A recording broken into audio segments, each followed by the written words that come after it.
So I was just like trying to kill her. 누가 봐도 둥글둥글해 보이는 순해 보이는 인상의 이 소녀는 살인범입니다.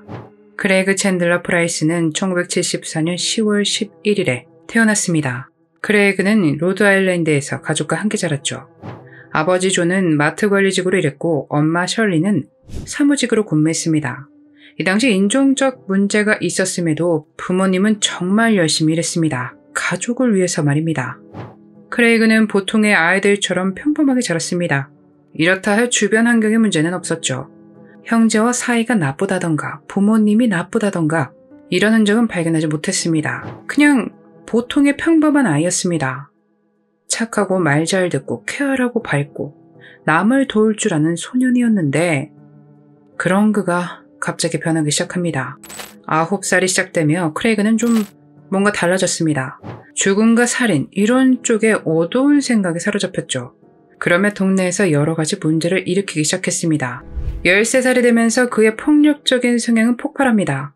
무단 침입의 강도, 스토킹, 불법 약물, 폭행 등 정말 많은 혐의들이 생겨납니다.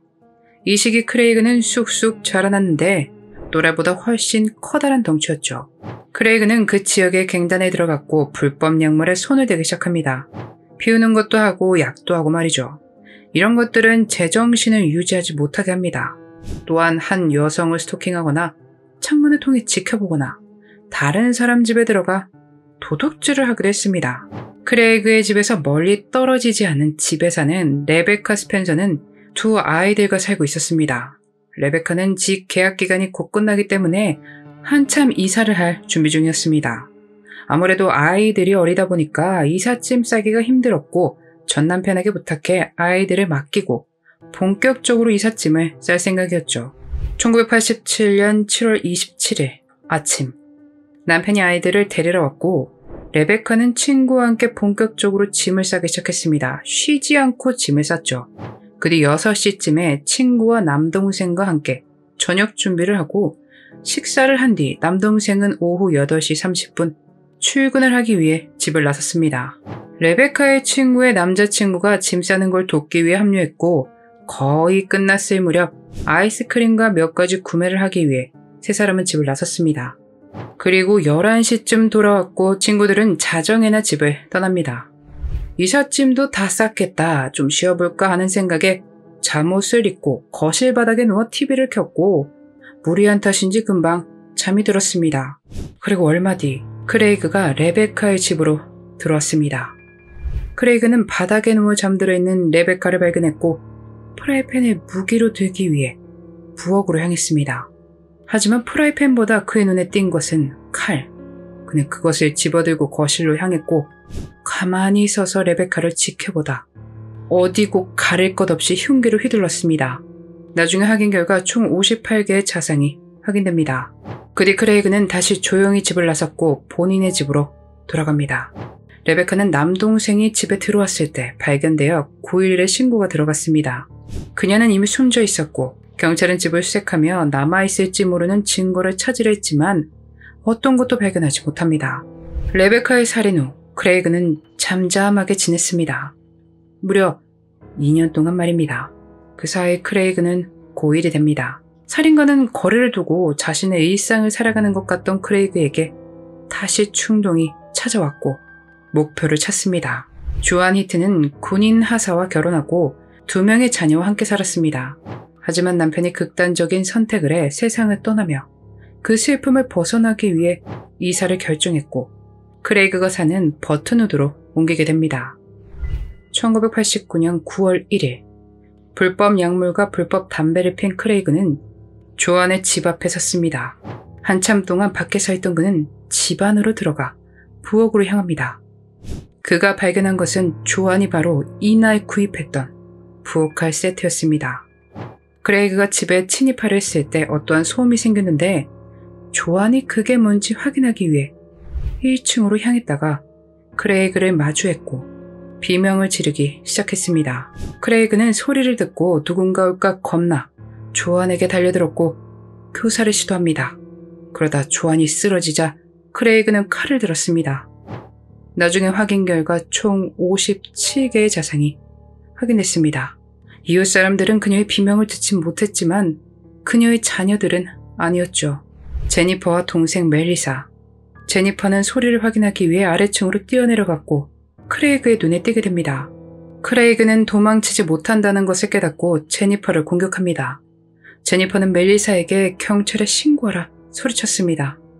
멜리사가 부엌으로 달려가 보았지만 크레이그에게 잡히죠. 두 사람 역시 크레이그의 손에 의해 숨을 거두고 맙니다. 모든 것이 끝나자 크레이그는 조용히 집을 빠져나갔습니다. 9월 4일 아이들과 이사를 한 뒤 조안은 부모님과 여동생에게 전화를 하곤 했는데 연락이 쭉 없자 이상하다 생각했고 조안을 확인하기 위해 엄마와 여동생이 조안의 집으로 향합니다. 진입로에는 조안의 차가 있었지만 문을 두드려도 안에서 아무도 나오지 않았습니다. 초조한 마음을 붙잡고 뒷문으로 향했습니다.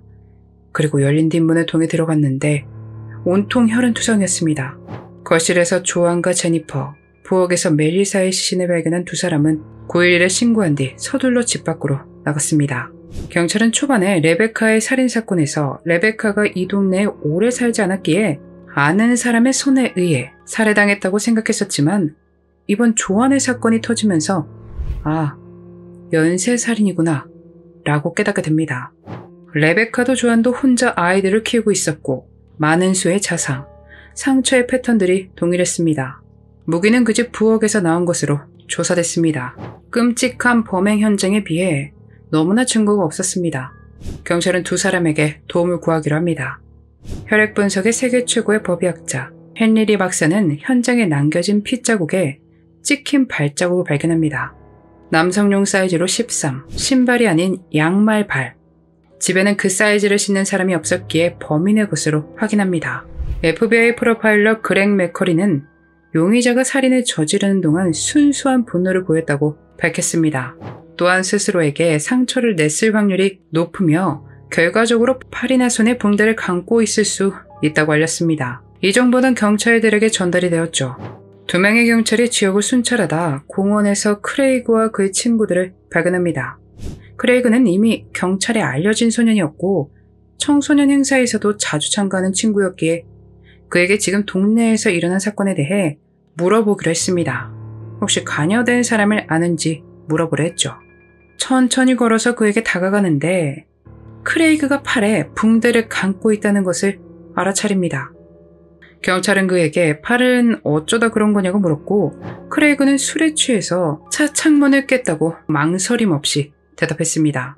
그와 대화를 나눈 경찰은 경찰서로 돌아와 경찰의 파손된 자동차에 관련하여 누군가 신고를 했는지 알아봤지만 그런 신고는 없었습니다.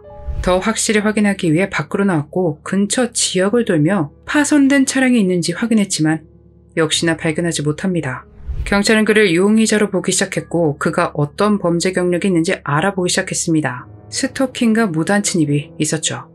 점점 범인의 윤곽이 확실해지는 것 같았지만 망설이게 만드는 것이 있었는데 레베카가 살해당했을 때 크레이그는 고작 13살이었기에 이게 그들을 망설이게 한 것입니다. 이 어린 나이에 그렇게 사람이 잔혹할 수 있을까? 라고 생각한 것이죠. 그들이 심사숙고하고 있을 때 크레이그가 잡힐 운명이었는지 크레이그의 친구로부터 전화가 걸려옵니다. 크레이그가 레베카를 살해한 것을 자랑했었다고 알립니다. 제보자가 제공한 정보들이 수색영장을 발부받을 꼭 필요한 정보였다고 하네요. 1989년 9월 17일 이른 아침 경찰이 크레이그의 집으로 들이닥쳤고 수색을 시작했습니다. 경찰이 집을 수색하느라 집이 소란스러워지자 크레이그가 잠시 나와봤다가 다시 방에 들어가 잠에 들었습니다. 아니 생각했던 것과는 다르게 집을 수색하는데 별다른 게 나오지 않는 겁니다. 이렇게 빈손으로 돌아가야 하나 싶을 때 그들의 눈에 아직 수색하지 않은 정원 창고가 보였습니다. 그리고 경찰은 창고 안에서 칼, 옷, 장갑, 피에 젖은 물건들이 담긴 비닐봉지를 발견합니다. 현장에서 발견된 발자국, 바로 그 양말이 담겨 있었죠. 경찰은 크레이그를 체포했고 엄마에게 동행하겠냐고 물었습니다. 그렇게 두 사람은 함께 이동합니다. 엄마는 내내 흐느껴 울었지만 크레이그는 마치 남일인 양 태어났죠. 대체 왜 그랬냐고 크레이그에게 물었습니다. 크레이그가 한 말은 이건 다 인종차별 때문이에요 였습니다. 크레이그에 따르면 친구들과 길거리에서 놀고 있는데 웬 백인 남자가 차를 타고 가면서 자신과 친구들에게 그 흑인을 나쁘게 부르는 그 특정 단어를 사용했고 그에 크레이그는 분노하며 복수하겠다고 마음먹었답니다. 그리고 며칠 동안 그 차량을 지켜보았고 레베카의 집에 들어가는 것을 보았죠. 크레이그가 말한 이는 레베카의 남동생이었습니다. 경찰은 레베카의 남동생에게 확인을 했고 그는 결코 아이들에게 소리 지르거나 욕한 적, 그런 특정 단어를 사용한 적도 없다며 단호하게 부인했죠. 이후에 크레이그는 자백을 시작했습니다. 레베카의 살인사건이 있던 날 가족이 잠들고 집 밖으로 나왔다고 합니다.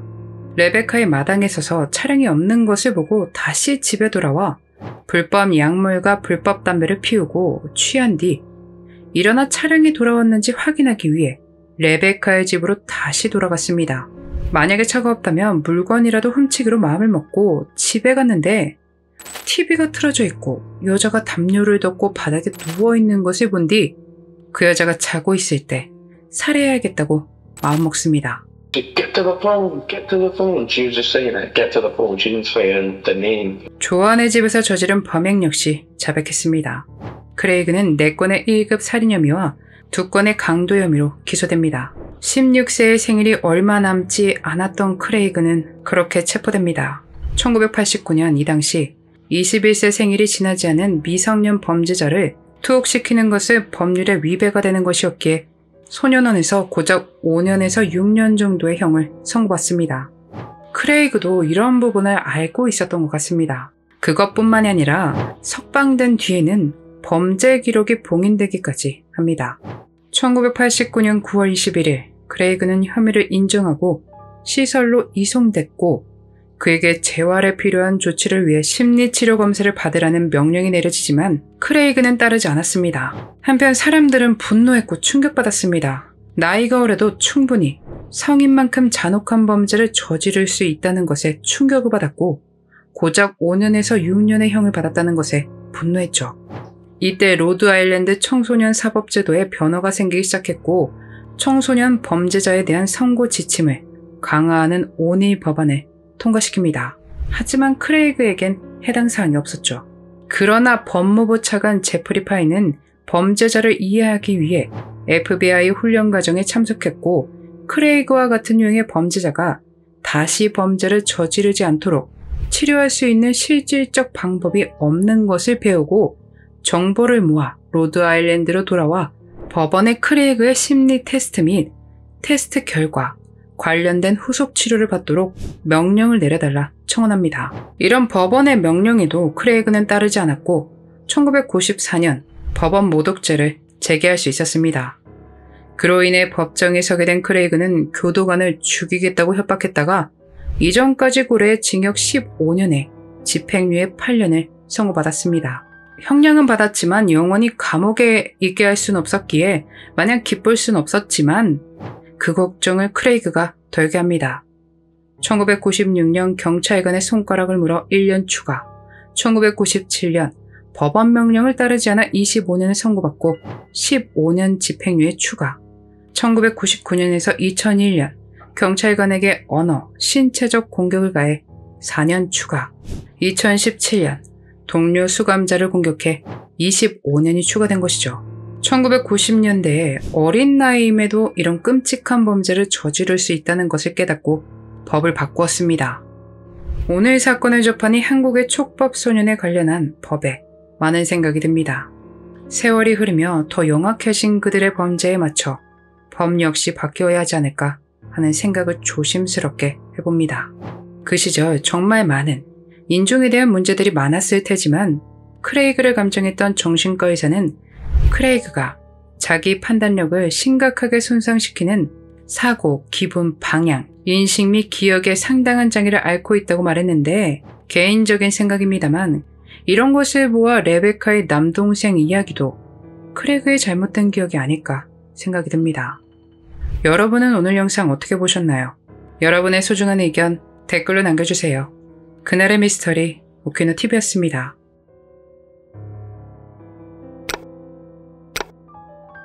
마지막까지 시청해주셔서 감사합니다. 좋아요와 구독은 저에게 큰 힘을 줍니다. 오늘 하루도 수고하셨습니다. 좋은 밤 보내세요.